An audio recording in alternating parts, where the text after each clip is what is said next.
right, joining me now is Representative Riley Moore of West Virginia to talk more on all of this. Congressman, great to be with you. Thank you so much for coming on the show today.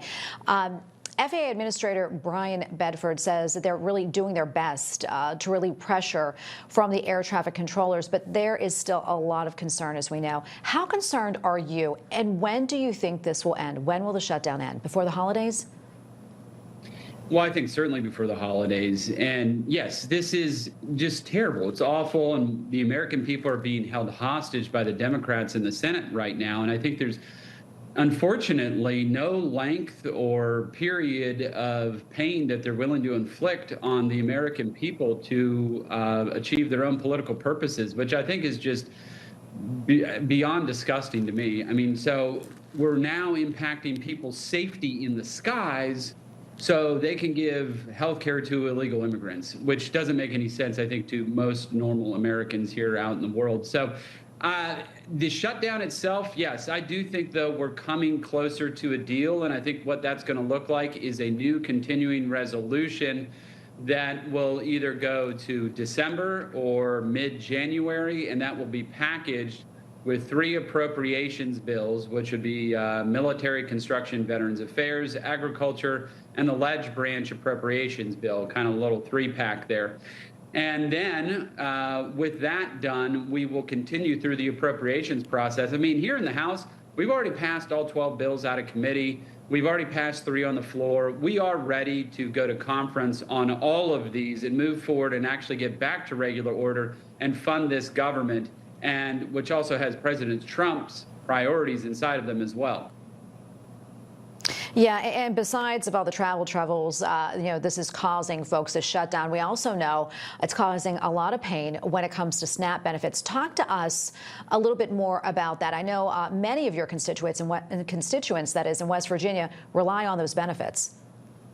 They do. It's 1 in 6 here in West Virginia have SNAP benefits. And the folks in my state, these are people that actually need SNAP benefits. And unfortunately, we've seen the number of SNAP recipients explode in this country, particularly since Obama, who I think put a lot of people on SNAP that didn't need to be on SNAP. Over here in my state, since we've suffered the scourge of globalization and offshoring and the hollowing out of our small towns and communities due to the globalist regime out there, which is being reversed by President Trump, we do have a lot of people who are on SNAP here in West Virginia, which it's a tragedy. It really is. But the president, now with the courts kind of giving this tacit approval to be able to draw down on this reserve fund, is going to be able to cover some of that, but not all of it in totality, obviously. So the only way to get these SNAP benefits done is not only the CR, but that 3-pack minibus that I just mentioned earlier is the agriculture bill. So you have SNAP benefits inside that as well.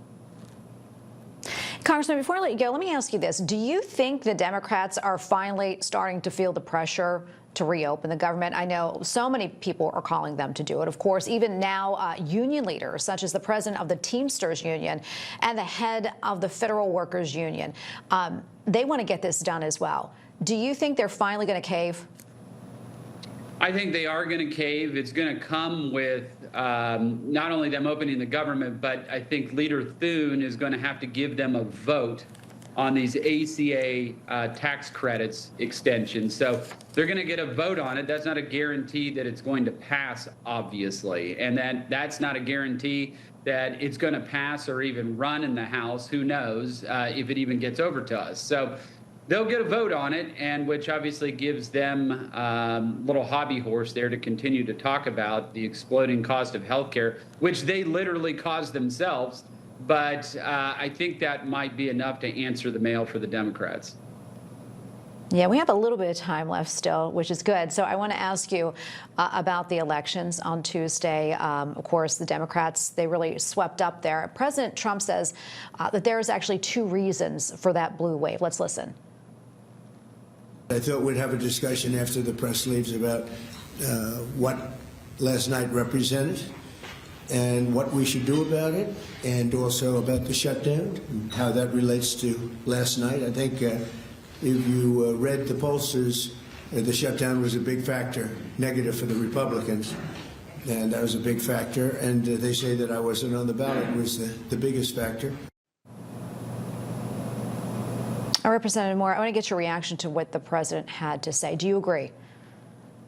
Well, I do agree the shutdown had an impact, and you have to remember that a massive segment of the federal workforce is in Northern Virginia, which is the largest population center in Virginia. They also happen to all be Democrats, and obviously had a lot of time to be able to go and vote, and were pushed to do that.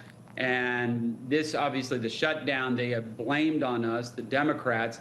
But I will tell you this, though, in the elections, I'd say just writ large, it does not really say anything to me about the midterms. So Democrats won in Democrat states, okay?